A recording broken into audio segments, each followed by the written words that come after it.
నమస్కారం. Big debate ప్రత్యేక చర్చ కార్యక్రమానికి స్వాగతం. కాశ్మీర్లో జరిగిన సంఘటన మీద ఇటు భారత ప్రభుత్వంతో పాటు పాకిస్తాన్ కూడా వివిధ సన్నాహాలు చేస్తున్నట్టుగా మనకు కనపడుతుంది. దౌత్యపరమైన ఆంక్షలు రెండు వైపులా విధిస్తూనే యుద్ధానికి కూడా సన్నద్ధం అవుతున్న లక్షణాలు. ఒకవైపు సరిహద్దుల దగ్గర కాల్పులు జరుగుతూ ఉన్నాయి. లష్కరే తోయిబా కమాండర్, కీలకమైన కమాండర్ చనిపోయినట్టుగా వార్తలు వస్తున్నాయి భారత కాల్పుల్లో, ఎదురు కాల్పుల్లో. అలాగే బీఎస్ఎఫ్కి సంబంధించిన పూర్ణ సాహు అనేటువంటి ఒక సైనికుడిని పాకిస్తాన్ దళాలు తమ అదుపులోకి తీసుకున్నట్టుగా వార్తలు వస్తూ ఉన్నాయి. భారతదేశం వైపు నుంచి అటు హోంమంత్రి, విదేశాంగ మంత్రి, భారత రాష్ట్రపతికి తాజా పరిస్థితిని వివరించారు. అనేక స్థాయిల్లో సమావేశాలు. భారత ఆర్మీ చీఫ్ శ్రీనగర్లో ఇవాళ పర్యటించారు. అధికారులతో, వివిధ దళాలతో మాట్లాడుతున్నటువంటి పరిస్థితి. ఒకవైపు ఏ క్షణంలో ఏం జరిగినా దానికి సన్నద్ధంగా ఉండే ప్రయత్నాలు ఒకవైపు జరుగుతున్నాయి. రెండవది, సోషల్ మీడియా వేదికగా విపరీతంగా ట్రోలింగ్ జరుగుతున్నది రెండు వైపులా. దాని గురించి కూడా మాట్లాడుకుందాం. మూడవ అంశం, సెక్యూరిటీ ల్యాప్సెస్ విషయంలో భారత ప్రభుత్వం నిన్న కొంత సెక్యూరిటీ ల్యాప్సెస్ ఉన్నట్టుగా అంగీకరించినట్టుగా వార్తలు వస్తూ ఉన్నాయి. ముఖ్యంగా సమాచారం లేదు, ఈ బైసరన్ ప్రాంతాన్ని ఓపెన్ చేసిన సమాచారం మాకు లేదు అని కేంద్ర ప్రభుత్వం చెప్పినట్టుగా వార్తలు వస్తూ ఉన్నాయి. ఎన్ని అంశాల మీద వాళ్ళు బిగ్ డిబేట్ చర్చను చేపట్టారు. చర్చలో మనతో పాటు ఆంజనేయ రెడ్డి గారు, భారతీయ జనతా పార్టీ సీనియర్ నాయకులు మనతో లైవ్లో జాయిన్ అవుతున్నారు. అలాగే బండారు రామ్మోహన్ రావు గారు, సీనియర్ విశ్లేషకులు మనతో ఉన్నారు. మరి కాసేపట్లో డాక్టర్ మహేష్ కొనగాల, కాంగ్రెస్ పార్టీ నుంచి, అలాగే లక్ష్మణ్ గారు, ప్రముఖ రాజకీయ సామాజిక విశ్లేషకులు కూడా మనతో జాయిన్ అవుతారు. ముందుగా రామ్మోహన్ రావు గారు నమస్కారం. బండారు గారు, మీరు చూస్తూ ఉన్నారు, మనం ఫస్ట్ ఈ యుద్ధానికి సంబంధించిన అంశాలు మాట్లాడుకొని సరే మిగతా సెక్యూరిటీ ల్యాబ్సెస్ కానీ సోషల్ మీడియా ట్రోల్స్ కానీ వాటి దగ్గరికి వద్దాం. వేగంగా అంటే ఇప్పటికి 72 గంటలైంది జరిగి, రెండు వైపులా దౌత్యపరమైన ఆంక్షలు, అటు అధికారులు ఇటు అధికారులు అటు వెళ్ళిపోతున్నారు. ప్రజలు కూడా వీసా రద్దులైన కారణంగా వాళ్ళు వెళ్ళిపోతూ ఉన్నారు. అనేక స్థాయిల్లో విదేశాంగ కార్యదర్శులు వాళ్ళు, డిఫెన్స్ కార్యదర్శులు వాళ్ళు ఈ సార్క్ దేశాల అధిపతులతో మాట్లాడుతున్నారు. సంథింగ్ గోయింగ్ ఆన్, ఏదో జరుగుతుంది, రెండు వైపులా జరుగుతుంది. ఏదో మనం వాళ్ళ మీద మనం ప్రతీకారం తీర్చుకోవటమే కాదు, వాళ్ళు కూడా అంతే సన్నద్ధంగా వాళ్ళ యుద్ధ విమానాలు మోహరించారు. వాళ్ళు మన మీద మనం విధించిన వాటికంటే ఇంకా ఎక్కువ ఆంక్షలు విధించే ప్రయత్నం చేస్తున్నారు. మన విమానాలు పాకిస్తాన్కి అగలతల నుంచి వెళ్ళటానికి లేకుండా పెట్టిన దగ్గర నుంచి చూస్తే చాలా ఈ మొత్తం అసలు ఈ అరేంజ్మెంట్స్ పరంగా చూస్తే ఆల్రెడీ కాల్పులు జరుగుతున్నాయి. వాళ్ళ లష్కర్ తోయిబా కమాండర్ చనిపోయాడని చెప్తున్నారు. రెండు వైపులా కొంత ఎన్కౌంటర్లు, కాల్పులు జరుగుతున్నాయి. ఎలా అర్థం చేసుకోవాలి? శ్రీనివాసరావు గారు, మీకు అట్లాగే పెద్దలు ఆంజనేయ రెడ్డి గారికి, లక్ష్మణ్ గారికి, హెచ్ఎం టీవీ ప్రేక్షకులు నమస్కారం సార్. చెప్పండి. డిఫెన్స్ లో పోవాల్సిన వాళ్ళు అఫెన్స్ లో పోతున్నారు. పాకిస్తాన్ యాక్చువల్లీ డిఫెన్స్ లో పోవాలి, అట్లాంటి అఫెన్స్ లో పోతున్నారు. మనకంటే ఒక ఆకు ఎక్కువే జరుగుతున్నారు. నిజంగా చెప్పాలంటే మనం ఎంత సమయం పాటిస్తున్నాం అంతకంటే అధ్వానంగా వాళ్ళు తిప్పికొట్టుకున్నారు. మీరు అనేది మనము ట్రీటీని అవేయన్స్ లో పెడితే వాళ్ళు మొత్తం అంతా మన విమానాలు కూడా పయనించబోకుండా ఏర్పాటు చేసుకుంటారు. అంటే ఏమంటున్నానంటే దీనికి ఈ ఉగ్రవాద దాడిని మిగతా ఉగ్రవాద దాడుల కంటే భిన్నంగా చూడాలంటున్నాను. రెండు ఉన్నాయి. ఉగ్రవాదులు ఆశించింది ఏంటంటే మొన్నటి దాకా యాక్చువల్ గా ఉగ్రవాదానికి మాత్రం లేదు, కులం లేదు, ఏం లేదు, పిచ్చివాడి చేతిలో రాయి అనుకున్నాం. పిచ్చివాడి చేతిలో రాయి ఇప్పటికి కూడా, అది మాత్రం ఏదైనా సరే, అది ఒక రకంగా చెప్పాలంటే వామపక్ష ఉగ్రవాదాన్ని మనం సహించేది లేదు, పక్క మత తీవ్రవాదాన్ని కూడా సహించేది లేదు. వామపక్ష తీవ్రవాదం సిద్ధాంతం పాడకొంత వేడుస్తుంది కానీ వ్యక్తి నిర్మూలన ఎప్పుడు ఏది సాధ్యం, ఏది కరెక్ట్ కాదు. కాకపోతే ఈ దాడిని మనం పహల్గాం దాడిని చూసుకుంటే మిగతా అన్ని దాడుల కంటే విభిన్నమైంది అంటున్నారు. వాళ్ళు ఏం చేస్తారు, సమయము సందర్భం ఒకటి ఎంచుకున్నారు. సమయం ఏంటంటే మా అమెరికా ఉపాధ్యక్షుడు మన దేశంలో పర్యటిస్తుండడం, మన దేశ ప్రధాని ఇంకో దేశంలో మన సౌదీ అరేబియా తిరగడం, ఇది అటెన్షన్ డైవర్ట్ చేయడానికి, మొత్తం మీద గుండె బద్దలు కొట్టైనా తీవ్రవాదులు ఎప్పుడైనా ప్రచారం కోరుకుంటారు. ఈ సంఘటన బాగా ప్రచారం, అది సమయం ఎంచుకున్నాను, ప్రకటన చెప్పేశాను. సందర్భం ఏంటంటే ఇవాళ జమ్మూ కాశ్మీర్ ప్రజాస్వామ్య జీవన స్రవంతిలో మెల్లమెల్ల ప్రజలు కలుస్తున్నారు. 70 ఆర్టికల్ రద్దు కరెక్టా కదా తర్వాత చర్చ. కానీ తర్వాత జరిగిన పరిణామాలు, ఎన్నికల్లో ఇప్పటి వరకు నేనైతే కాశ్మీర్ ఎన్నికల దగ్గర చూసిన వాళ్ళ ఇంత ఓటింగ్ తాక ఎప్పుడు జరగలేదు. రెండోది, వాళ్ళందరూ కూడా టూరిజం మీద బతుకుతున్నా, కొద్ది రోజులు మంచిగా ప్రశాంతంగా ఉన్నది అనే దాని మీద కూడా నేను ఒక 3 సార్లు కాశ్మీర్ వెళ్ళాను మొత్తం 10 ఏళ్లలో. ఈ 10 ఏళ్లలో మొదటిసారి, రెండోసారి, మూడోసారి వచ్చే వరకు వాళ్ళ టూరిజం పెరిగింది స్పష్టంగా. అయితే టూరిజం వల్ల మేము బతుకుతున్నాం అనే దాని మీద మా జీవనాధారం అది అని వాళ్ళు కూడా చాలా సమయం పాటిస్తారు ప్రజలు. ఒకటి రెండోది ఆక్యుపైడ్ పిఓకేలో కూడా ఒక రివోల్ట్ వచ్చింది. ఏంది, మేము భారతదేశాన్ని కలుస్తాం, మీరు అనవసరం మీరు అని ప్రజలే ఊరేగింపు తీయడం. ఇది సందర్భం, సమయమేమో వాళ్ళ విదేశీ పర్యటన సందర్భం ఇది. మూడోది ఏంటంటే ఇప్పటిదాకా తెలిసినారో లేకుంటే లుంబిని పార్కో లేకుంటే మన గోకుల్ చాటో బొంబాయి దాడులో ఇవన్నీ పిచ్చివాడి చేతిలో రాయి, కులం లేదు మతం లేదని చెప్పడానికి మంచి అవకాశం, మంచిగా ఒక ఉండే. అప్పుడు పిల్లలు చనిపోయారు, పెద్దలు చనిపోయారు, హిందువులు ముస్లింలు క్రిస్టియన్ ఎవరు అక్కడ ఏం లేదు, జనసమర్థం మీద బాంబులు వేయాలి పోవాలి అయిపోయి. ఇక్కడ అట్లా ఇక్కడ స్పష్టంగా మతాన్ని తీసుకొచ్చింది ఇక్కడ. అందుకని ఈ దాడి ఒక వ్యూహం చెప్పి ముగిస్తాను. ఈ దాడి వెనుక పెద్ద వ్యూహం ఉన్నది. ఏమున్నదంటే ఇప్పటికే ఈ సందర్భం కూడా ఇంకోటి ఏంటంటే మనకి ఈ మధ్యన వక్ఫ్ బోర్డు బిల్లు, మనకు కొత్త సవరణ బిల్లు చట్టంగా మారడం, ముర్షిదాబాద్ అట్లాంటి ఇవన్నీ చూసుకొని వాళ్ళు ఏం చేస్తారంటే హిందూ ముస్లింల మధ్యన పైనుంచి కిందాక నిలువు గీత గీయడానికి ఈ వ్యూహం రచించారు వాళ్ళు. ఎందుకంటే ఆ కాపులో మనం వాళ్ళు ఏం చేశారంటే స్పష్టంగా మనం ఈ మతం చూసి చంపింది కదా, కల్మా చదివించడము, చెట్టు విడిపించడం. దీనివల్ల ఏమంటే ఒక ముస్లిం కూడా చనిపోయిండు, ఆయన మన ప్రజలను రక్షించబోయే చనిపోయింది అట్లా. రెండోది ఇద్దరు విదేశీయులు క్రిస్టియన్లు కావచ్చు, కానీ హిందువుల అంటే ముస్లిమేతరుల మీద దాడి వాళ్ళకి అట్లా చెప్పాలి. ముస్లిమేతరుల మీద దాడి ఏంటంటే రేపు వర్టికల్ గా దేశంలో ఏమైతే ముస్లిం గొడవ మధ్య కావాలి. అందుకని సోషల్ మీడియా జరుగుతుంది. అదే నేను స్పష్టంగా చెప్తున్నాను, ప్రజలు ఇవాళ కాషాయ జెండా వైపు ఆకుపచ్చ జెండా వైపు పోకండి. ఇవాళ మధ్యస్థంగా మన భారత ప్రజలకు ఒక సందేశం ఇచ్చింది కాశ్మీరు. ఏమిచ్చిందంటే ఒమర్ అబ్దుల్లా సహా కలిసి అక్కడ ఊరేగింపులో 3 రంగుల జెండా, అంటే కాంగ్రెస్ కాదు, మన త్రివర్ణ పతాకాన్ని భారత జాతీయ పతాకాన్ని చేతబూని వాళ్ళు సర్వే చూపించారు.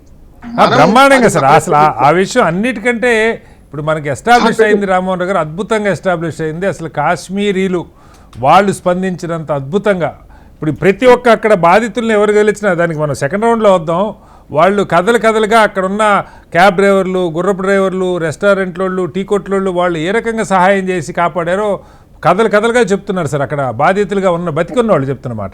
మనం తిప్పి తెచ్చుకోవాలండి. అవును, అక్కడ వాళ్ళు స్పందించిన దానిలో మనం ఏం చేస్తున్నామంటే నేను స్పష్టంగా మతపరంగా విడిపోతున్నాం, ఇది కరెక్ట్ కాదు. వస్తాను సార్, మీరు ఎంత మంచి వాళ్ళు నేను పోయిన సంగతి నేను చెప్తాను. అవును, మళ్ళీ వస్తాను సార్ మీ దగ్గర. లక్ష్మణ్ గారు ఇక్కడ సరే, ఇప్పుడు ఇది ఎంత నేపథ్యం అంతా ఇప్పుడు జరిగిన 3 రోజులు జరుగుతుందంటే రామ్మోహన్ రావు గారు చెప్పారు. బట్ ఇవాళ పరిస్థితి మీరు చూస్తూ ఉన్నారు, ఆల్రెడీ బార్డర్ నుంచి ఇటు నుంచి అటు వాళ్ళు వెళ్ళిపోతూ ఉన్నారు. కొంత కాల్పులు ప్రారంభమైనవి, లష్కర్-ఏ-తోయిబా కమాండర్ ఒకరిని చంపేశారని చెప్తూ ఉన్నారు. మన సైనికుడు ఒకడు BSF సైనికుడిని వాళ్ళు బందీలుగా పట్టుకున్న పరిస్థితి. 2 వైపులా ఆంక్షలు, గందరగోళం, సిరీస్ ఆఫ్ డిఫరెంట్ లెవెల్స్లో సమావేశాలు జరుగుతున్నాయి. అధికారుల స్థాయిలో, రాజకీయ నాయకుల స్థాయిలో, సాక్షాత్తు భారత రాష్ట్రపతి స్థాయిలో, అటువైపు కూడా వాళ్ళ ప్రధాని, వాళ్ళ డిఫెన్స్ వాళ్ళతో సమావేశాలు.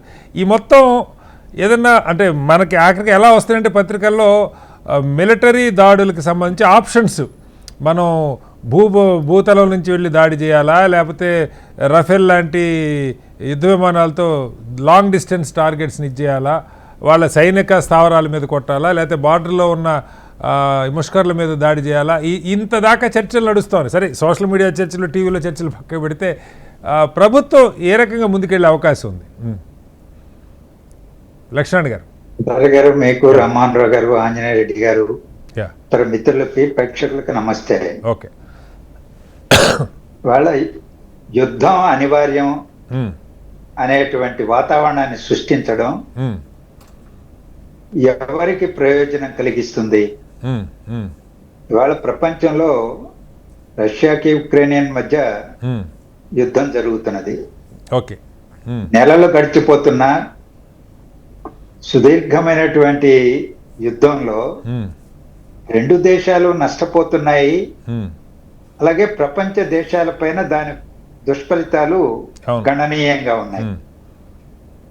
రేపు భారతదేశం పాకిస్తాన్ల మధ్య యుద్ధం జరిగితే అది 2 దేశాలకే పరిమితమైనటువంటిది కాదు. ఆసియా పసిఫిక్ రీజియన్ కి అలాగే ప్రపంచ దేశాలపైన ప్రభావం కలిగిస్తుంది.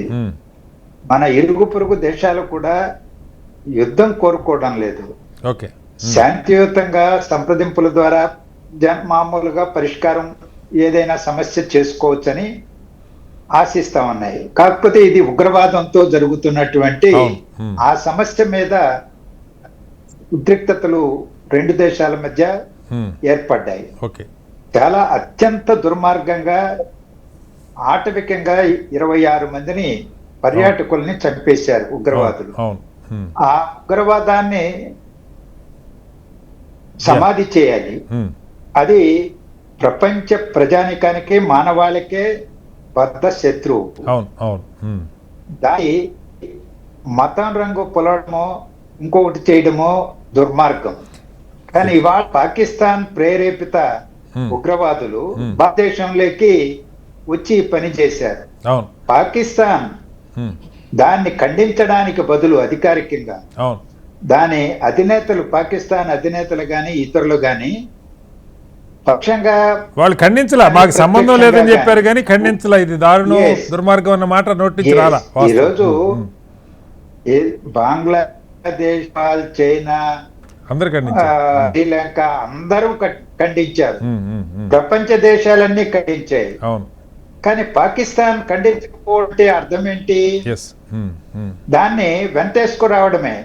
ఈరోజు మరింత రెచ్చగొట్టేటువంటి ప్రకటనలు కూడా కొంతమంది చేస్తున్నారు బహిరంగంగానే చేస్తూ. వాళ్ళ ఉప ప్రధాని తీవ్రవాదుల్ని దేశభక్తులు, స్వాతంత్ర సమరయోధులు దాఖలాలు కనిపించడంలా. చెప్పండి. దాన్ని ఖండించే ప్రయత్నం కూడా చేయడంలా, నిరోధించే ప్రయత్నం కూడా మనది.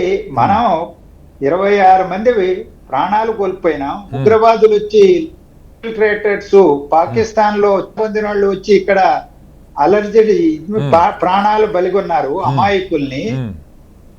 ఈ మనం ఏదైనా ఇప్పుడు సింధు నదీ జలాల ఒప్పందాన్ని సస్పెండ్ అని ఒక జలశక్తి మంత్రిత్వ శాఖ కార్యదర్శి ఉత్తరం వాళ్ళ దేశ జలవనరుల కార్యదర్శికి. సరే, దాన్ని వెంటనే రెచ్చిపోయి సిమ్లాని మేము అభయన్స్ లో పెడుతున్నాము, లేకపోతే మా గణతలంపై నుంచి విమానాలను ఈ విధమైనటువంటి ప్రతీకార చర్యలకి పూనుకోవాల్సినటువంటి అవసరం ఉందే పాకిస్తాన్ అంటే కొంత సమయం పాటది. రెండవ, మనం కూడా వాళ్ళ 3 యుద్ధాలే పాకిస్తాన్ కి, భారతదేశానికి. ఎప్పుడు కూడా సింధు జలాల ఒప్పందానికి జోలికి పోలా మనం.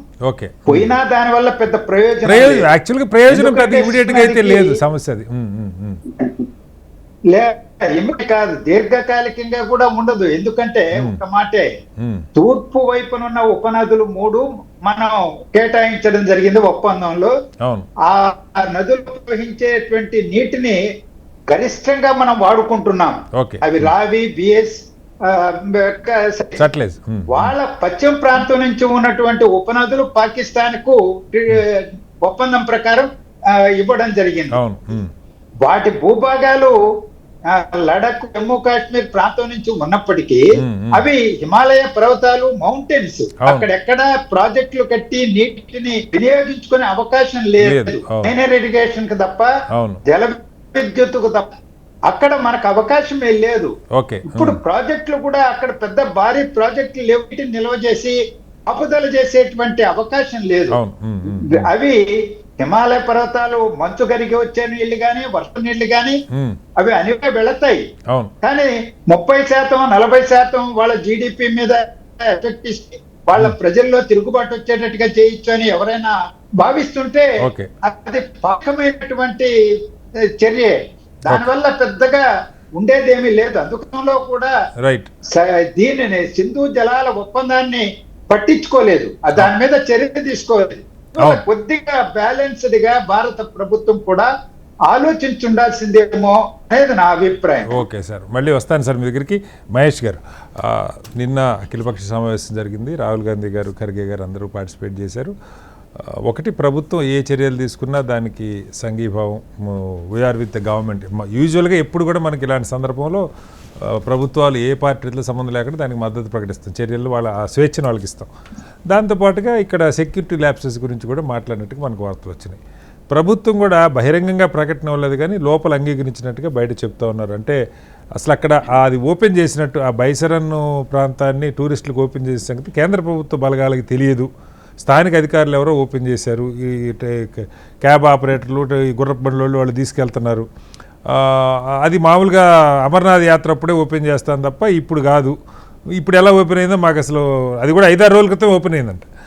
ఇంత కమ్యూనికేషన్ గ్యాప్ ఉన్నట్టుగా ఒక వార్త.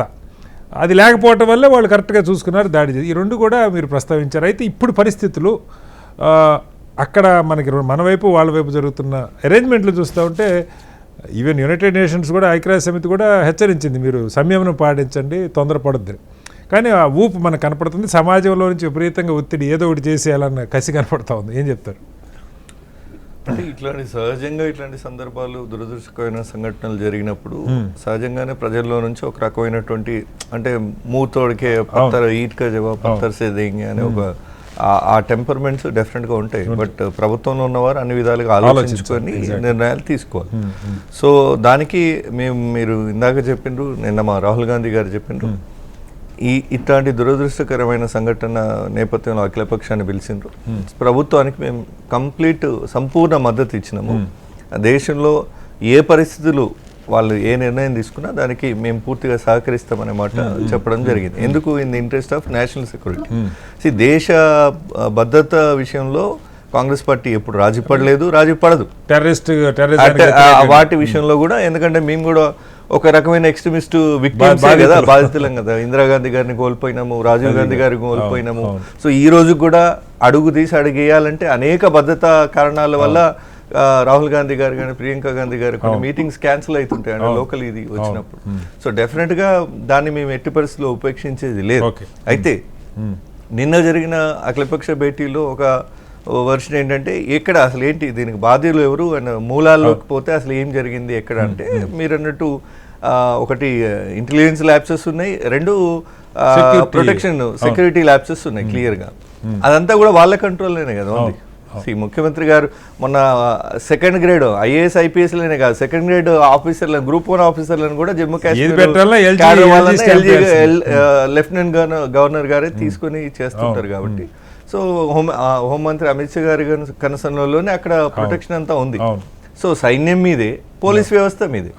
ఇట్లాంటి సంఘటన ప్రభువులకు మనం ఇంత ఒక మినీ స్విట్జర్లాండ్గా చెప్పబడేటువంటి పహల్గామ్ లాంటి ఒక ప్రాంతంలో ఇట్లాంటి ఇన్సిడెంట్ జరగడం అనేది, అంటే మనం ఇంత అట్లా ఇవన్నీ సెన్సిటివ్ ప్లేసెస్. సో ఇంకా మీకు లే లడాక్ ఇవన్నీ అయితే కొంచెం ప్రజలే జాగ్రత్తగా ఉంటారు. టూరిస్టులు కూడా పెద్ద పోవడానికి ఇష్టపడరు, ఎందుకంటే అది కొంచెం రిస్కీ ప్లేస్, ఎందుకులే అని దిల్ స్టే బ్యాక్. ఇది ఎప్పుడు సేఫ్ జోన్ అనుకున్నారు కాబట్టి ఇక్కడికి పోయింది. సో ఆ బాధ్యత, భరోసా ఇవ్వటంలో అక్కడ ఉన్నటువంటి బలగాలు విఫలమైనది. ఏమి వాళ్ళ నైతిక స్థైర్యాన్ని దెబ్బతీసే స్టేట్మెంట్ కాదు. కాకపోతే మనం ఎందుకు ఇంత సెన్సిటివ్ ఏరియాలో కళ్ళు మూసుకొని ఉన్నామనేది, ఎందుకంటే ఇది ఫస్ట్ ఇన్సిడెంట్ కాదు కదా కటారి గారు. మన సుక్మాలో జరిగింది, మన పుల్వామాలో జరిగింది, పఠాన్కోట్ లో జరిగింది, ఉరిలో జరిగింది. సో 1-2 ఇన్సిడెంట్లు అయితే సరే ఏదో ఒక ల్యాబ్స్ అనొచ్చు. ఇది సిరీస్ ఆఫ్ ఇన్సిడెంట్స్ జరుగుతూనే ఉన్నాయి. వాళ్ళు ఎక్కడ కూడా కరెక్షన్ మెజర్స్ లేదా లోతైన అధ్యయనం చేసో ఈ రోజు కూడా ఇప్పటిదాకా మనం ప్రస్తావించిన వాటి మీద ఒక కన్స్ట్రక్టివ్ గా ఇది జరిగింది అంటే పఠాన్కోటో పుల్వామానో ఇంకేదో ఇది జరిగింది, దీనివల్ల ఈ కారణం వల్ల జరిగింది, దీని మీద ఈ ఇంప్రూవ్మెంట్ కోసం ఈ మెజర్స్ తీసుకున్నాం అనే సందర్భం ఈ రోజు కూడా కేంద్ర ప్రభుత్వం నుంచి లేదు. అంటే 2014 నుంచి ఇప్పటి వరకు. నేనేమంటున్నా, సరే ఇన్సిడెంట్ జరిగింది, అన్ఫార్చునేట్. మన సోదరులు ఇప్పుడు అవతల చంపేవాడికి మతం లేదు, చనిపోయిన వాళ్ళకు బాధితులకు కూడా మతం ఉండదండి. ఎట్లుంటుంది చెప్పండి? టెర్రరిస్టుకు మతం ఉంటుందా? టెర్రరిస్ట్ అన్నట్టు టెర్రరిస్ట్ అంతే. వాడు అనుకున్న లక్ష్యం కోసం అవతల వాడిని ఎవరినైనా చంపడానికి సిద్ధపడినట్టు. 2000 సంవత్సరంలో సిక్కులు చంపారు, మతం అడిగి చంపారా అడగలేదంటే దానిలో 2 వర్షన్స్ ఉన్నాయి. మోడీ గారు అనుకూల మీడియా ప్రచారం చేసినంత విరివిగా అక్కడున్న ప్రత్యక్ష బాధితులు చెప్పింది కొంత డిఫర్ అవుతుంది, అంటే ఫ్యాక్ట్స్ చూస్తే కన్నా. అదొకటి. రెండోది, మీకు ఇన్సిడెంట్ జరగగానే రాహుల్ గాంధీ గారు హుటాహుటిన రావడం, నిన్న అఖిలపక్ష భేటీలో పాల్గొన్నారు, సిడబ్ల్యూసీలో కూడా అదే శాంతి తీర్మానం చేసి వాళ్ళకి కట్టుబడి ఉంటామని చెప్పి ఈరోజు కాశ్మీర్ పోయి బాధితులను పరామర్శించిండు, ముఖ్యమంత్రి గారితో సమావేశమైండు, గవర్నర్ గారితో సమావేశమై పరిస్థితి ఎట్లా ఉంది ఏంటంటే సమీక్షించారు. ప్రధాని గారు ఇక్కడ ఎస్ ప్రధాని గారి బీహార్ సభలో వారి ఒక పక్క నేవీ అధికారిని కోల్పోయిన దుఃఖము ఒక దిక్కు, దేశమంతా ఆల్మోస్ట్ వాళ్ళకి మనకు సంబంధం లేకపోయినా ఒక రకమైన బాధ ఉంటుంది మనిషిగా, సాటి భారతీయులుగా. అరే ఏంటి ఏదో కాశ్మీర్ చూడడానికి పోతే ఇట్లా కాల్చి చంపుతారా అనే ఒక ఆవేదన ప్రతి ఒక్క సామాన్య మానవుడిలో ఉన్నప్పుడు భారతీయుల్లో నీవు 24 గంటల ముందే పొలిటికల్ మీటింగ్లలో అసలు ముందు నీ అఖిలపక్ష సమావేశానికి ప్రధాని రాలేదనేది ఒక పెద్ద చర్చ అదే. రెండోది ప్రధాని కాశ్మీర్ పోయి నిలబడితే ఆ భరోసా వేరే ఉంటుంది కదా కాశ్మీర్ ప్రజలకు కానీ అక్కడ ఉన్న బలగాలకు కానీ. ఎప్పుడో ఒకసారి పోయి సెలబ్రేషన్స్ పోవడం కాదు, కష్టకాలంలోనే ప్రధానిని కోరుకుంటారు. Right sir. ఒకటి సార్. రెండు, అమిత్ షా గారు పోయినరు, అమిత్ షా గారు పోయి ఆ రివ్యూకి ముఖ్యమంత్రి గారిని పిలవలేదు. Okay okay. మీరు గమనిస్తే అమిత్ షా గారు పోయిన మీటింగ్ కి ఒమర్ అబ్దుల్లా ముఖ్యమంత్రి గారిని ఇన్వైట్ చేయలేదు. మరి మీరు ఎవరితో రివ్యూ చేస్తారు అంటే ఇంకా స్టేట్ సిస్టమ్ తో మీ కోఆర్డినేషన్ అవసరం లేదా? మళ్ళీ వస్తాను మీ దగ్గర నుంచి. ఒకటి, ప్రభుత్వం ఏ రకంగా ముందుకెళ్ళబోతా ఉంది, సరే అది నిర్ణయం అన్ని పార్టీలు సమాజం అంతా అధికారులు ఉన్న ప్రభుత్వానికి. కాకపోతే ఐక్యరాజ్య సమితి దగ్గర నుంచి వాళ్ళు కూడా కాస్త సంయమనం పాటించండి, అది న్యాచురల్గా ఎవరైనా చెప్పేదే, బట్ సమాజం అంతా మీతోటే ఉన్నదన్నది ఫస్ట్ పాయింట్. రెండవది, ఈ సంఘటన జరిగిన దగ్గర సెక్యూరిటీ ల్యాప్సెస్ ఏమన్నా ఉన్నాయా అన్న దాని మీద ఇప్పటికిప్పుడు సమాధానం ఒక్కర్లే. ఇదేదో కార్నర్ చేయడం కోసం కాదు, అక్కడ కమ్యూనికేషన్ గ్యాప్ ఉందా, అలసత్వం ఉందా, నిర్లక్ష్యం ఉందా, లేదా దానిలో ఉన్న కుట్ర ఉందా మనకు తెలియదు. 3000 మంది ఒక చోటకు వచ్చే దగ్గర ఎలాంటి భద్రత, సీసీ కెమెరాలు, డ్రోన్లు లేకపోవటం అన్నది ఇంకొక అంశం. దాని మీద ఏంటి? మూడవది కీలకమైంది, రాజకీయ విమర్శకు తావిస్తున్నది, అఖిలపక్షం జరిగినప్పుడు ఇంత సీరియస్ ఇష్యూ, ప్రధాని కూడా సౌదీ అరేబియా ట్రిప్పు క్యాన్సిల్ చేసుకొని మరీ వచ్చారు. ఆ సీరియస్నెస్ అందరం వ్యక్తం చేస్తూ ఉన్నాం. సరే జమ్మూ కాశ్మీర్ వెళ్తారా లేదా, సెక్యూరిటీ, ఆయన భద్రత, నేను దానిలో కూడా వెళ్ళట్లా. కానీ అఖిలపక్షంలో నలుగురితో పాటు కూర్చొని మాట్లాడటంలో ఇబ్బంది ఏంటి? ఈ మూటికి మీ నుంచి సమాధానం కావాలి. శ్రీనివాసరావు గారు, మీకు చర్చలో పాల్గొంటున్న పెద్దలకి అందరికి కూడా నమస్కారాలు, వీక్షకులకి అందరికి కూడా. ముగ్గురు ఒక రకంగా కేంద్ర ప్రభుత్వం మోడీ గారి మీద కొన్ని విమర్శలు చేశారు. నేను తీవ్రమైన విమర్శలు అనడం లేదు కానీ బట్ సహజమైన ధోరణి ఉంటుంది కాబట్టి ఆ విమర్శలు చేశారు. నేనేమంటున్నా అంటే, మొదట ప్రారంభంలోనే రామ్మోహన్ రావు గారు ఇది కాషాయం కాదు, పచ్చవైపు బాగూడదు, 3 రంగుల కిందనే మనం ఉండాలని అన్నారు.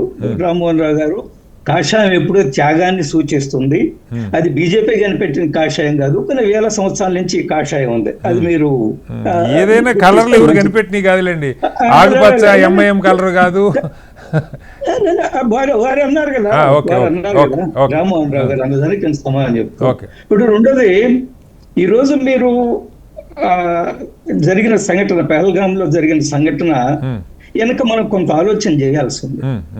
ఎందుకు 370 ఆర్టికల్ రద్దు చేసిన తర్వాత, నరేంద్ర మోడీ గారు కేంద్రంలో ప్రధానమంత్రి అయిన తర్వాత, జమ్మూ కాశ్మీర్ లో ఒక 2023లోనే 2 కోట్ల మంది యాత్రికులు వచ్చారు అక్కడికి. 2 కోట్ల మంది వచ్చి జమ్మూ కాశ్మీర్ సందర్శించారు. అందాల జమ్మూ కాశ్మీర్, అద్భుతమైన జమ్మూ కాశ్మీర్. విదేశీయులు, స్వదేశీయులు అందరూ కూడా వెళ్ళారు. అక్కడుండే మీరు ఇందాక చెప్పారు కదా, గుర్రాలు దూరే వాళ్ళకి లేదా రిక్షాలు దూరే వాళ్ళకి జీవనాధారము చాలా గణనీయంగా పెరిగింది. గణనీయంగా పెరగడే కాదు, బహుశా భారతదేశ చరిత్రలో ఎప్పుడూ కూడా మొట్టమొదటిసారికి జమ్మూ కాశ్మీర్ ప్రజలు మేము భారతదేశంలో అంతర్భాగము, భారతదేశం మా మాతృభూమి అనే భావన కలిగే విధంగా ప్రజలందరూ కూడా ఏకతాటిపై నడుస్తున్నారు. అందుకని ఈ రోజు అటువంటి పరిస్థితులు ఇంకా కొనసాగితే జమ్మూ కాశ్మీర్ పూర్తిగా ప్రజలు మా యొక్క ఇన్ఫ్లుయెన్స్ కింద రాకుండా వెళ్ళిపోతారు. కాబట్టి ఎక్కడో ఇక్కడ దీన్ని ఆపాలనే ఉద్దేశంతో ఒక పెద్ద కుట్రతోటి మీరు ఈరోజు పహల్గాంలో సంఘటన జరిగింది. 26 మంది అమాయకులు ప్రాణాలు కోల్పోయారు, 2 విదేశీయులు కూడా. నేను అదే అన్నాను సార్, ఈ క్రెడిట్ అంతా మీరు తీసుకోండి, తప్పులేదు. నిజంగా డెవలప్మెంట్ జరిగింది, టూరిజం పెరిగింది. సార్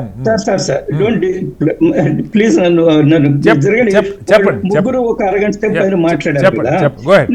నేనేమంటున్నా అంటే, క్రెడిట్ మేము తీసుకుంటున్నాం మీరు తీసుకుంటారా కాదు, క్రెడిట్ దేశానికి, క్రెడిట్ జమ్మూ కాశ్మీర్ ప్రజలకి మనం ఇవ్వాల్సింది. రెండోది మనం చాలా గొప్పగా ఆ యొక్క మాటల పడికట్టు ఉంది కదా, మనం ఉగ్రవాదుల్లో లేదా టెర్రరిస్టులో మతాన్ని చూడడానికి లేదు, వాళ్ళకేం మతం, చనిపోయిన వాళ్ళకేం మతం.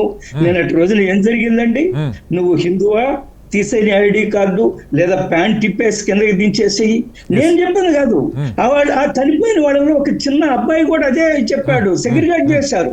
ముస్లిమ్స్ ఒకవైపు ఉండండి లేదా నాన్ ముస్లిమ్స్ ఒకవైపు నిలబెట్టి కాల్చిన చరిత్ర మనకు ఇది సత్యం. 200% సార్. వాడు టెర్రరిస్టు, వాడు మతం చూసే కాల్చాడు గతంలో. కాదు ఆంజనేయ రెడ్డి గారు కైండ్లీ, గతంలో సిక్కుల్ని చంపినప్పుడు అలాగే చంపాడు. సిక్కులని ఏరి కోరి ఒక చోట చేర్చి పాకిస్తాన్ ఒక మూర్ఖుడు, మతం పిచ్చి తలకెక్కినటువంటి మూర్ఖుడు చంపాడు. ఇవాళ జరుగుతున్న చర్చ ఏంటంటే sir, Neeraj Chopra gold medalist, ఒలింపిక్స్లో మొట్టమొదటి గోల్డ్ మెడల్ భారతదేశానికి తెచ్చినటువంటి నీరజ్ చోప్రా కన్నీళ్లు పెట్టుకుంటున్నాడు. ఒక జావలిన్ త్రో ప్లేయరు పాకిస్తాను, ఈయనకంటే బాగా వేసి ఆయన గతంలో ఇండియా వచ్చాడు, వాళ్ళ తల్లితో మాట్లాడాడు, ఆమె బిడ్డలాగా ఆశీర్వదించింది. ఒక ప్లేయర్గా, పాకిస్తాన్ వాడని కాదు, ప్లేయర్గా. ఇవాళ అతని కుటుంబాన్ని బండబూతులు తిడితే సోషల్ మీడియాలో పెడుతుంటే వాళ్ళ మీద ఒక కేసు పెట్టలా. ఒక నిమిషం సార్, ఈ సోషల్ మీడియా ఎంతవరకు పోయిందో ప్రధానమంత్రిని తిట్టారు లేదా బీజేపీ దీనికి కారణం అన్నారు, ఇవన్నీ కూడా జరుగుతూ ఉన్నాయి సోషల్ మీడియాలో. అటువైపు కాదు ఇటువైపు కూడా చూడండి. నేను రెండో వైపు కూడా చెప్తున్నాను సార్, రెండో వైపు కేసులు పెడుతున్నారు, అరెస్ట్ చేస్తున్నారు. చెప్తాను సార్, మీకు ఎగ్జాంపుల్ చెప్తాను, అరెస్టులు జరిగిన 2 ఎగ్జాంపుల్స్. ఒక్క సెకండ్ ఆంజనేయ గారు, మీకు సఫిషియెంట్ టైం ఇస్తాను. ఏయుడిఎఫ్ అస్సాంకి సంబంధించిన ఏయుడిఎఫ్ ఎమ్మెల్యే పాకిస్తాన్కి మద్దతుగా మెసేజ్ పెడితే ఆయన ఎమ్మెల్యేని అరెస్ట్ చేశారు. ఇంకొకటి ఎవడో జబల్పూర్లో బీహార్లో వాడు ఈ లెఫ్టినెంట్ కర్నల్ భార్య మనుషులు అరేంజ్ చేసి అసభ్యంగా చేస్తే తెలుసు, నాకు తెలియని విషయం ఏం కాదు ఇది. ఒక నిమిషం వినండి సార్, ఒక నిమిషం వినండి. మీరు చెప్పే నీరజ్ చోప్రా లేదో ఇక్కడికి రావాలని ఆయన స్నేహితుడు ఆహ్వానించాడు, వచ్చే పరిస్థితి లేదు, ఆయన బాధపడుతున్నారు. నిన్న కేరళలో చనిపోయిన రామచంద్రన్ ఆయన కూతురు ఏం చెప్పిందో మనం విన్నాం కదా, మా తండ్రి చనిపోయారు, నాకు అదే సమయంలో 2 సోదరులు లభించారని చెప్పింది. ఎవరు 2 సోదరులు? ముస్లింలు. ఆ టాక్సీ నడిపిన వాళ్ళు, ఆమె ఆ చివరి వరకు ఆమెతోటే ఉన్నారు, ఆమె యోగక్షేమాల కోసం హాస్పిటల్కి ఉన్నారు. ఇవన్నీ సంఘటనలు జరుగుతుంటాయి, ఇవన్నీ కూడా మానవత్వానికి సంబంధించింది. ఇవన్నీ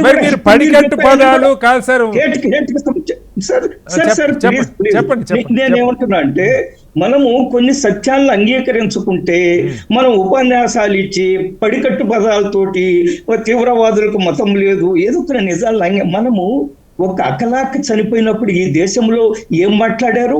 ముస్లింలకు రక్షణ లేదు, హిందువుల మతతత్వవాదం అన్నవాళ్ళు కూడా ఈ రోజు అక్కడ 28 మందిని మతాన్ని చూసి కాల్ చేస్తే మనం ఈ రోజు దాన్ని ప్రస్తావించడానికి సిద్ధంగా లేవు. ఒకటి. రెండవది, ఈ రోజు దేశం అంతా ఒక సకారాత్మక వాతావరణం మనం చూస్తాం.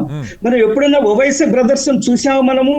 మేము కేంద్ర ప్రభుత్వం నిలబడి ఉన్నాము, కేంద్ర ప్రభుత్వం ఏ నిర్ణయం తీసుకున్నా కానీ మేము మద్దతిస్తామని చెప్తున్నారు. దేశం మొత్తం మతాలకు అతీతంగా దేశం అంతా ఈ రోజు కేంద్ర ప్రభుత్వం వైపు నిలబడి. సార్, నేను అడిగిన 2 క్వశ్చన్లకి మీరు ఆన్సర్ చేయలేదు సార్. అంటే నేను 2 క్వశ్చన్లు అడిగాను, ప్రధాని ఎందుకు అటెండ్ కాలేదని అడిగాను.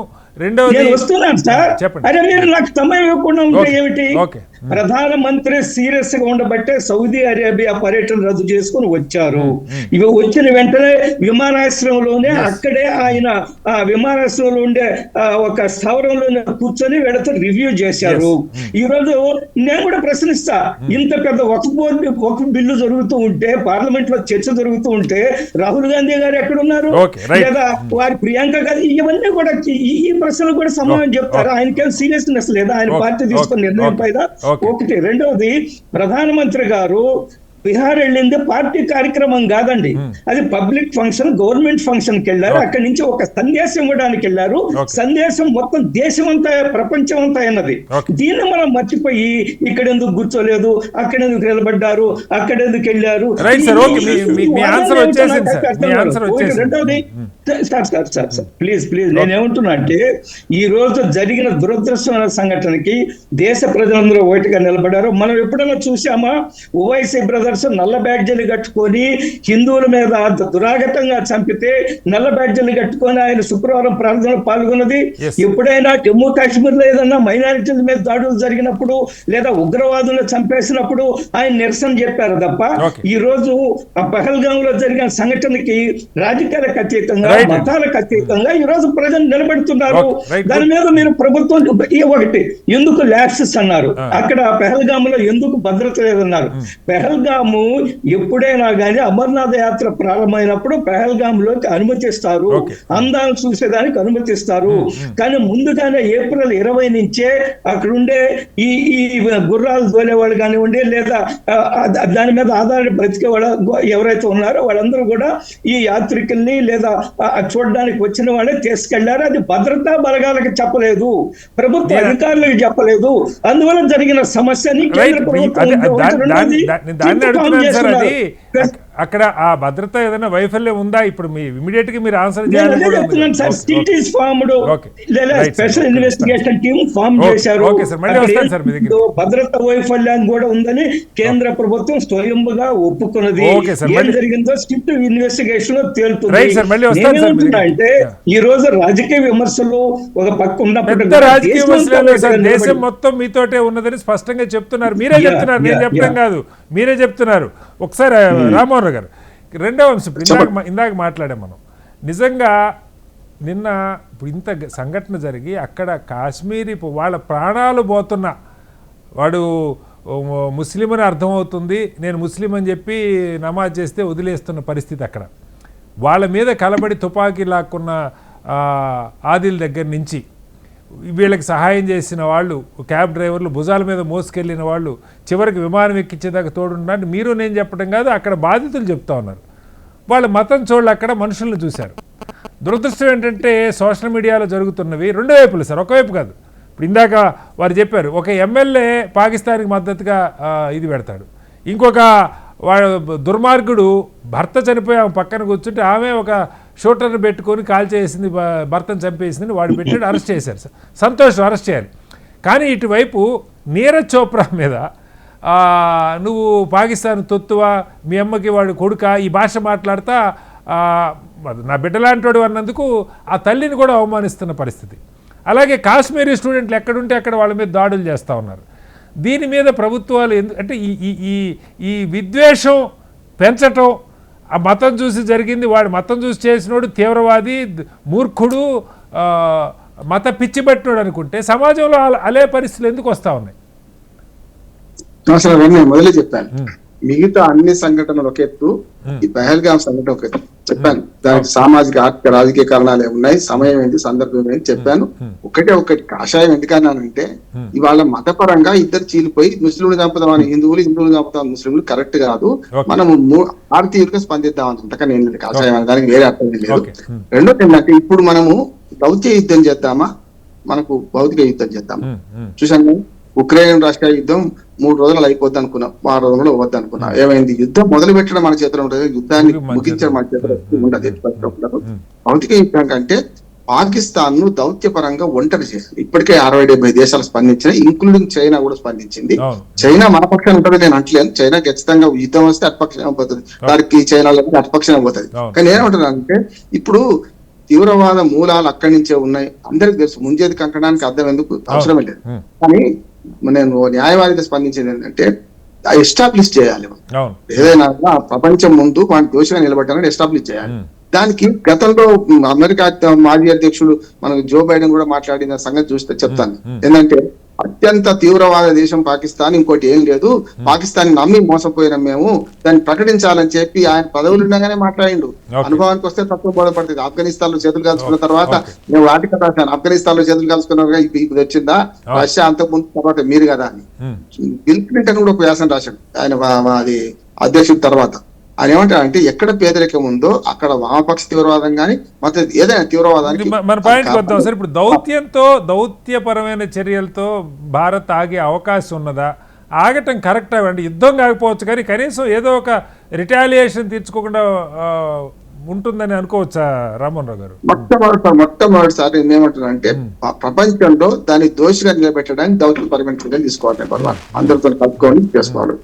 రెండోది పిఓకే మీద ఒకటి ఉన్నది. పిఓకేని ఆక్రమించుకోవాలి, అసలు పాకిస్తాన్ ఆక్రమించుకోవాలి, 3 సార్లు అవకాశం వచ్చినప్పుడు నెహ్రూ ఏం చేసిండు ఇవన్నీ మాట్లాడుతున్నారు కదా. ఇది కాదు, పిఓకేలో పిఓకే కనుక ఆక్రమించుకుంటే మనకు 2 సమస్యలు. ఒకటేమో ఆ దరిద్రం మన ఎంబడి పడుతుంది, ఇప్పటికే దరిద్రం, అటువంటిది ఇంకా దరిద్రం పడు. కానీ ఒకటేమైందంటే శ్రీనగర్ నుంచి 20 కిలోమీటర్లు దాటితే మన బాట దాటుతున్నాం కనుక తీవ్రవాదానికి ఆశ్రయం ఇచ్చేది అవుతుంది కనుక ఆశ్రయం ఇవ్వడానికి బాట దూరం అవుతుంది కనుక పిఓకే విషయంలోకి వచ్చేవరకల్లా మనం మ్యాప్ లో చూపించుకుంది మనదే కనుక ఆక్రమించుకునే చర్య మొదలు పెడితే అక్కడతో ఆగదు కదా. దాని మీద వాళ్ళు పాకిస్తాన్ లో చేతులు పెట్టుకుని కూర్చోరు కదా. చూడండి, మనం సిద్ధు జర్నది జలాల అభియాన్స్ లో పెడితేనే యాక్చువల్ గా అది రద్దు చేయడానికి వీల్లేదు, ఆ ట్రీటీ రద్దు అవకాశమే లేదు. కనుక ఆ నీళ్లు వాడుకొని మన కిందికి ఇప్పుడు నీరు పల్లె మెరుగు నిజం దేవుడు ఎలా అన్నారు సార్, దేవుడు తెలియదు కానీ నీరైతే కిందికే పోతుంటాయి. ఆ పొయ్యే నీరు మనం ఆపలేం కూడా, ఆపుకునే పరిస్థితి కూడా లేదు. కాకపోతే అది ఒక జిద్దు, మనం ఖచ్చితంగా దీని మీద మనం నిలబడ్డాం అంటున్నాం. దీన్ని ఏం చేయాలంటే ఇప్పుడు ఏదైతే ఈ నదీ జలాల విషయంలో ఖచ్చితంగా ట్రీటీ ఆపడం కరెక్టే అంటున్నాడు, కొంచెం ఒత్తిడి తీసుకురావడానికి అవకాశం ఉంటుంది. కానీ నడుస్తున్నది 3 దేశాలకు వెళ్ళిపోతారనే సమస్య నడుస్తుంది. దీన్ని మనం అవకాశంగా వాడుకోవాలి, ప్రపంచ దేశాలను దోషిగా నిలబెట్టాలి. రెండోది ఏంటంటే మనం ఏదైతే యుద్ధం అనే దాని బదులు మిగతా తాళచర్యలు ఉన్నాయి. యుద్ధం అంతిమం, నేనుంటా యుద్ధం అనేది అంతిమ పరిష్కార మార్గమే. అది కూడా అన్ని అవకాశాలు మూసుకపోతే, అన్ని కిటికీలు మూసుకపోతే అక్కడికి పోవాల్సి. అయితే ఇప్పుడు మనం ప్రపంచ దృష్టిలో ఈ దీని మీద మంచి ఇన్వెస్టిగేషన్ చేసి ఈ 5 చెప్తున్నారు దోషిగా నిలబెట్టాలంటే సరైన సాక్ష్యాల ఆధారాలు సేకరించి చూపించాలి. Prosecution burden of proof Anjaneyulu గారు బాగా తెలుసు, ప్రాసిక్యూషన్ మీద ఉంటుంది ఆ బర్డన్ ఆఫ్ ప్రూఫ్. మనం రుజువు చూపించాలి కదా. ఇప్పటికి చాలా ఉన్నాయి. ఇప్పుడు తన్నీర్ రాణా మన దేశానికి తీసుకురావడం కూడా ఈ కార్యకారణ సంబంధాలు ఉన్నాయి. దీనికి అంతా కూడా చాలా దుర్మార్గంగా దూరంగా చేసిండు. మనను చీల్చుదామనుకున్న ఆ కుట్రదారులు ఏవైతే ఉగ్రవాదులు ఉండో వాళ్ళ మాయలో పడొద్దు అని అంటున్నారు మన భారతీయ ప్రజలకు. సోషల్ మీడియాను ఆధారం చేసుకొని అంటే ఇప్పుడు కాదు సార్ మీరు చెప్పినట్టు నాయకులు ఇప్పుడు గాంధీని చంపింది గాడ్సే హిందువు కాబట్టి హిందువులు తీవ్రవాదులని మనం ఏ రకంగా అనమో అట్లాగే అక్కడ కాపాడిన ముస్లింలు ఉన్నారు, దాడి చేసిన ముస్లింలు ఉన్నారు. వాడికి మతం లేదంటే దాన్ని అంగీకరించట్లా సమాజం, సమస్య అది. లేదు ఒక వర్గం అంగీకరించట్లా, మతం ఉంది, వీళ్ళే చేస్తున్నారు, టెర్రరిస్టులు అంతా ముస్లింలు. నేను ఒక ఆయన మాట్లాడుతున్నాను డిబేట్లో, ముస్లింలు మొత్తం టెర్రరిస్టులు కాదు కానీ టెర్రరిస్టులు అంతా ముస్లింలు. మరి ఖలిస్తాన్ ఉద్యమం వాళ్ళు ఏమయ్యారో లేకపోతే ఎల్టీటీ వాళ్ళు ఏమయ్యారో ఇవన్నీ మరి నాకు ఈ ఇంత అక్కడ ప్రజలు మన వాళ్ళు ముస్లింలైనా వాళ్ళ ప్రాణాల మీదకి వస్తుందని తెలిసినా యూట్యూబ్లో ఛానల్స్లో మాట్లాడుతున్నాను సార్, నేనే కాపాడాను, రేపు పొద్దున ఎవరిని వచ్చి చంపొచ్చు కూడా వాళ్ళని, ప్రాణాలకు తెగించి వాళ్ళు బహిరంగంగా మాట్లాడుతున్నా కూడా దాన్ని అంగీకరించే పరిస్థితి లేకపోవడం నిజంగా బాధాకరంగా ఉంది. మళ్ళీ వస్తాను సార్ మీ దగ్గరికి. లక్ష్మణ్ గారు, ఈ దాడి సోషల్ మీడియాలో జరుగుతున్న వికృతమైన దాడి రెండు వైపులా, ఒకవైపు ఎక్కువ కావచ్చు, ఒకవైపు తక్కువ కావచ్చు, అసలు ఎలా అర్థం చేసుకోవాలి? అసాంఘిక శక్తులు ఇలాంటి ఘటనలు జరిగినప్పుడు వాళ్ళు విజృంభించి విద్వేషాన్ని విషాన్ని వెదజల్లుతుంటారు. సోషల్ మీడియా ఇవాళ దానికి వేదిక అయింది. వాళ్ళు కట్టడి చేయాల్సినటువంటి బాధ్యత ప్రభుత్వ యంత్రాంగాల పైన ఉన్నది. అంతకంటే మించినటువంటి సమస్య రెండు దేశాల మధ్య ఈరోజు ఉద్రిక్తతలు రోజు రోజుకు పెరుగుతున్నటువంటి పరిస్థితి. ఇక్కడ మతానికి ఉగ్రవాదానికి సంబంధం లేదనేటువంటిది ఎస్టాబ్లిష్డ్ ఫ్యాక్ట్. అది ఎందుకు మాట అంటున్నా అంటే ఆంజనేయ రెడ్డి గారు కాస్త ఇబ్బంది పడ్డారు ఆ మాట అంగీకరించడానికి. పాకిస్తాన్ లో ఒకరినొకరిని చంపేస్తున్నారు, ఉగ్రవాదులు దాడి చేసి పిల్లలను కూడా చంపేసే పరిస్థితి. నేను ఒక 1989లో 88లో చైనాకి వెళ్ళేటప్పుడు వయా కరాచీ వెళితే అక్కడ ఒక్కరోజే ఉంది. ఆ రోజు సున్నీలకి షియాలకి మధ్య దాడులు, ప్రతి దాడులు, కర్ఫ్యూ పెట్టారు. రెండు తెగలు ముస్లింలే కదా. ఆఫ్ఘనిస్తాన్ లో రావణ కాష్టం లాగా కొనసాగింది ఎవరి మధ్య? అక్కడ ముస్లింల మధ్య కదా. Welcome back to big debate. Yes Mahesh గారు చెప్పండి. అంటే దీన్ని ఇప్పుడు రాజేంద్ర రెడ్డి గారు 2 ప్రశ్నలు వేశారు. రాహుల్ గాంధీ గారు సరే ప్రధాని ఎందుకు లేరన్న దానికి ఆయన సమాధానం చెప్పలేదు, కానీ రాహుల్ గాంధీ గారు కూడా ఈ బిల్లు మీద లేరు అన్నది పాయింట్ ఆయన చెప్తారు. వర్క్ బిల్ మీద పార్టీ స్టాండ్ చాలా క్లియర్గా మేము దాన్ని ఆపోజ్ చేస్తున్నామని చెప్పినాం. సంఖ్యాబలం పరంగా వాళ్ళు అధికంగా ఉన్నారు కాబట్టి మేము ఎన్ని మొత్తుకున్నా ఏం చేసినా వాళ్ళు ఏదో దులుపుకుపోవాలి, బుల్డోజ్ చేస్తూ వెళ్ళిపోవాలి, బిల్లు పాస్ చేయాలి. వాళ్ళకి అర్జెన్సీ ఉంది. ఏంటంటే తెల్లవారుజామున చాలా హిస్టారికల్ డేస్లోనే ఆ కార్యక్రమం జరుగుతుంది. మార్నింగ్ 4 వరకు 3:34 వరకు సభ నడిపి ఎంత అత్యవసరం ఎందుకు వచ్చింది వర్క్ బిల్లు పాస్ చేసుకోవడానికి? అర్జెంటుగా అదానికి, అర్జెంటుగా అంబానీకి కట్టిపెట్టేయాలి వర్క్ ఆస్తులు. అది వాళ్ళ ఇంటెన్షన్, బిజినెస్ ఆలోచన వాళ్ళది. సో ఏమంటున్నా వాళ్ళు దానికోసం కండక్ట్ చేస్తారు. And we made our stand clear. మాకు ఈ వర్క్ బిల్లు మేము సమర్థించబోము. ముస్లింలు వాళ్ళ మతపరమైనటువంటి హక్కులు, ఇప్పుడు ఏదైతే హిందువుల మత స్థలాలలో ఉన్న హక్కులు ఆ ట్రస్ట్లకే చెందుతాయో, ఇట్లనే మీరు మనం కేరళ సుప్రీంకోర్టు తీర్పు కూడా చూసినాం. కేరళ విషయంలో వాళ్ళ వారసత్వానికి ఉన్న వాళ్ళకి అప్పచెప్పారు. పద్మనాభస్వామి ట్రావెన్కోర్ ట్రస్ట్ బోర్డు వాళ్ళకి పద్మనాభస్వామి టెంపుల్ కి సంబంధించి. సో అట్లాంటి వాటిని మనం గౌరవించాలి. ఎవరి మతం వాళ్ళది. మనం అసలు మన ప్రభుత్వాలకు మతంతో సంబంధం లేదు. We have to see all are equal అని మేము మా స్టాండ్ క్లియర్ చేసిన తర్వాత మేము అక్కడ మొత్తుకుంటేది మొత్తుకోకపోతే నీకు అంత అర్జెంట్ ఏమొచ్చింది? రేపో ఎర్లుండో మర్నాడో పెట్టేది ఉండే ఒకటి. అది రాహుల్ గాంధీ గారు మా స్టాండ్ క్లియర్ చేసినాక మీ ఆతురకి, మీ అర్జెన్సీకి 4 దాకా పొద్దున తెల్లవారుజామున 4 దాకా కండక్ట్ చేస్తే లేరనే మాట వారు ఈ సందర్భంలో తీసుకొస్తారు. రాష్ట్రంలో అఖిలపక్ష భేటీ జరిగితే సీఎం గారు అధ్యక్షతనే జరుగుతుంది. కేంద్రంలో భారతదేశ అఖిలపక్ష ప్రభుత్వం తరఫున అఖిలపక్ష భేటీ జరిగితే ప్రధాని గారి నేతృత్వంలో జరగాలి. రైట్? అంత ఇంపార్టెంట్ పని ఏముంది? బీహార్ ఎన్నికల ప్రచారమే కదా. అంటే నేనేమంటున్నా, ఇంకా ప్రధానికి కాశ్మీర్లో ఒక 26 మంది అంత ప్రమాదం అయ్యి మొత్తం ప్రపంచం అంతా మనకు మద్దతు తెలుస్తుంటే ఈ దేశంలో ఉన్న రాజకీయ పక్షాలతో మాట్లాడి లీడ్ తీసుకోవాల్సిన మీటింగ్ పెట్టిన పర్పస్ కూడా అదే, అందరినీ కలిపి సాలిడారిటీ తీసుకురావాలి. ఆయన ఉంటే దానికి నిండుతనం వచ్చేది. దానికి సమాధానం చెప్పలే. మాకు ముఖం చెల్లదు, మేము వేరే వాళ్ళని కలవడానికి మా ప్రధానికి ఇష్టం ఉండదు, మేము ఆటోక్రసీ మొనోక్రసీ నమ్ముతాం, డెమోక్రసీ మాకు ఇది లేదు అని చెప్పలేక రాహుల్ గాంధీ గారు ఎందుకు రాలే? అది అసంబద్ధమైన వాదన ఒకటి. విద్వేష ప్రచారాలు సోషల్ మీడియా అదే నేనేమంటున్నా, అటు ఇన్సిడెంట్ జరిగిందో లేదో బీజేపీ వాట్సాప్ యూనివర్సిటీ అండ్ బీజేపీని సమర్థించే social media and mainstream media కూడా వాళ్ళు ఎంతసేపు చూసారా మతం అడిగి కాల్చి చంపారు. దీనిలో కూడా కక్కుర్తేనండి. దీనిలో కూడా మత ప్రచారం చేసి ఏదో ఒక రకంగా రాజకీయం పులుమాలని యాజ్ యూ రైట్లీ ఆస్క్డ్. ఇప్పుడు గాంధీ ఈ దేశ జాతిపితను చంపిన గాడ్సే మూలాలన్నీ ఆర్ఎస్ఎస్లో ఉన్నాయని వీళ్ళు ఇప్పుడు పొగుడుతున్నటువంటి సర్దార్ వల్లభాయ్ పటేలే కదా ఆర్ఎస్ఎస్ బ్యాన్ చేసింది. అప్పుడు కూడా అనలే మనం, అప్పుడు కూడా హిందువులు చంపారని అనలే కదా. చంపిన ఎవడైనా టెర్రరిస్ట్ అయినా దొంగ అయినా అని కులం మతంతో సంబంధం ఉండదు. వాడు ఒక రెండోది వారేమంటారు, నేనేమంటా ఇప్పుడు దొంగ పని ఏంది? తాళం ఏడ దోసుకోవాలని చూస్తాడు. టెర్రరిస్ట్ పని ఏంది? ఎక్కడ ఈ చూస్తారు. ఆ అవకాశం ఇచ్చిన వాళ్ళు ఎవరో చర్చ జరగాలి కదా. టెర్రరిస్ట్ అక్కడి వరకు ఎట్లా వచ్చారు అనేది ప్రశ్న. దానికి సమాధానం ఉందా ఆంజనేయ రెడ్డి గారి దగ్గర? రాజకీయం మేము ఇప్పటివరకు మాట్లాడలేదు. ఇప్పుడు వారు అన్న దాన్ని బట్టి నేను ఒక మాట అడుగుతున్నా, టెర్రరిస్టులు అక్కడ వరకు ఎలా రాగలిగారు? చుట్టూ దేశ రక్షణ వలయం అంతా మోదీ గారి చేతిలో, మీ చేతిలో ఉంది. రాష్ట్రం కూడా యూనియన్ టెరిటరీ కోటాలో మీ చేతిలోనే శాంతి భద్రతలు. ఇంకొక స్టేట్మెంట్ కేంద్ర ప్రభుత్వం ఇచ్చింది, మొత్తం 200 మంది విదేశీ తీవ్రవాదులు భారతదేశంలో ఉన్నారు. దానిలో జైషే అహ్మద్లు ఎంతమంది ఉన్నారు, లష్కర్ తోయిబాలు ఎంతమంది ఉన్నారు, అప్పుడు ఐడెంటిఫై చేసి తీసేయండి కదా. ఐడెంటిఫై చేసినప్పుడు 19వ తారీఖు మోడీ గారి ట్రిప్ ఉండే కాశ్మీర్.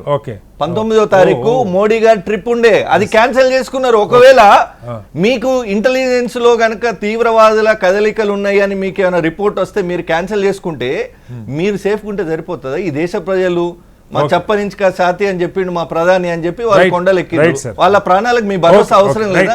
మీ యాక్షన్ అవసరం లేదా? ఒక్క మాట సరే, ఒక్క మాట నేనేమంటున్నా, ఇప్పుడున్న పరిస్థితులలో ఇప్పుడు ఈరోజు ఇందాక మనం చూసినాం రాష్ట్రం మొత్తం కూడా రాష్ట్ర ముఖ్యమంత్రి గారితో పాటు 400 దేశాల ప్రతినిధులు సంఘీభావం చెప్పారు. అయితే నేను ఒకటి అడుగుతాను సార్, ఇప్పటికీ వారు చెప్పిన ఇండస్ వాటర్ ట్రీటీ గురించి ఇప్పుడు మనం చేయగలిగింది ఏమీ టైం లేదు. లేదు సార్, నేను ఒక్క మాట సార్, ఆంజనేయ రెడ్డి గారు, constructive Anjaneya steps, Reddy. Okay. Strategic okay. Negotiation ఉందా?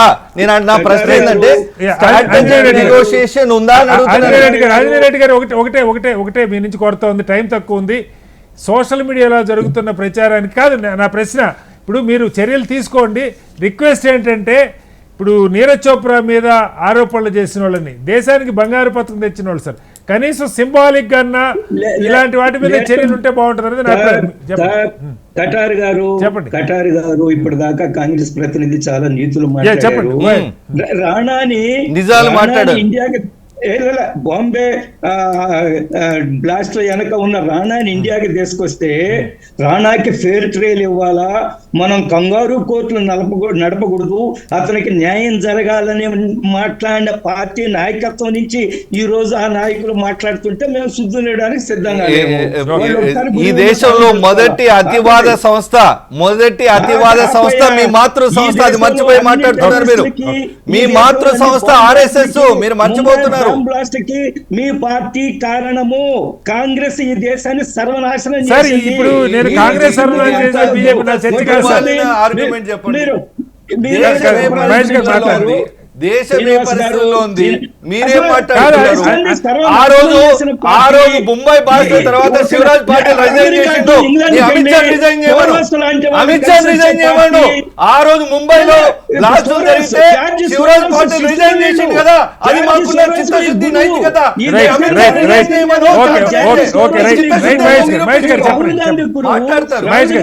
అక్కడికి వెళ్ళి ట్యూషన్ తీసుకొని వస్తారు జార్జి సోరస్ నుంచి. మీరు ఇక్కడ నీతులు అదే రాహుల్ గాంధీ గారు ఈ రోజు కాశ్మీర్ పోయి వాళ్ళ భరోసా ఇచ్చిండ్రు. ప్రధాని ఈ దేశ ప్రధాని ఎక్కడున్నాడు అంటే బీహార్ ఎన్నికల ప్రచారానికి వాడుకుంటున్నారు. ఆంజనేయ రెడ్డి గారు బీజేపీ వర్సెస్ కాంగ్రెస్ ఇష్యూ కాదు, బీజేపీ వర్సెస్ కాంగ్రెస్ ఇష్యూ కాదు, లేదా మోడీ గారు వర్సెస్ రాహుల్ గాంధీ ఇష్యూ కాదు.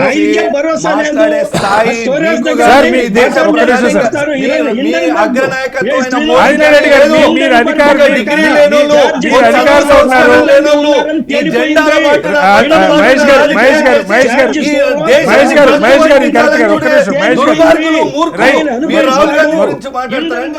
రాహుల్ గాంధీ గారి గురించి మొత్తానికి దేశంలో జరుగుతున్నటువంటి ఈ పరిస్థితుల్లో యుద్ధం వాతావరణం అయితే నెలకొనుంది. అయితే సంయమనం పాటించడం మంచిదని అటు ఐక్యరాజ్య సమితి రెండు దేశాలకు హెచ్చరిస్తోంది. కానీ భారత్ వైపు నుంచి ఖచ్చితంగా దీనికి ఒక ప్రతిఘటన అయితే కావాలి, సరైన బుద్ధి చెప్పాలి టెర్రరిజానికి అన్న కోరిక ప్రభుత్వంతో పాటు సమాజం మొత్తం వ్యక్తం చేస్తోంది. ఏ రకంగా ప్రభుత్వం ముందుకెళ్తున్నది ఒక అంశం అయితే, సోషల్ మీడియాలో రెండు వైపులా జరుగుతున్న విష ప్రచారం, దుర్మార్గమైన ప్రచారాన్ని అరికట్టాల్సిన బాధ్యత కూడా, ఇంక్లూడింగ్ నీరజ్ చోప్రా ఆవేదన వ్యక్తం చేస్తున్న సందర్భాల్లో ప్రభుత్వం కఠినమైన చర్యలు తీసుకోవాలన్నది నిపుణుల అభిప్రాయం. చర్చలో పాల్గొన్న ఆంజనేయ రెడ్డి గారికి, అలాగే మహేష్ గారికి, లక్ష్మణ్ గారికి, బండారు రామారావు గారికి ప్రత్యేక ధన్యవాదాలు. ఇది వాళ్ళ బిగ్ డిబేట్. మరోస్తే మళ్ళీ కలుద్దాం. నమస్కారం సార్.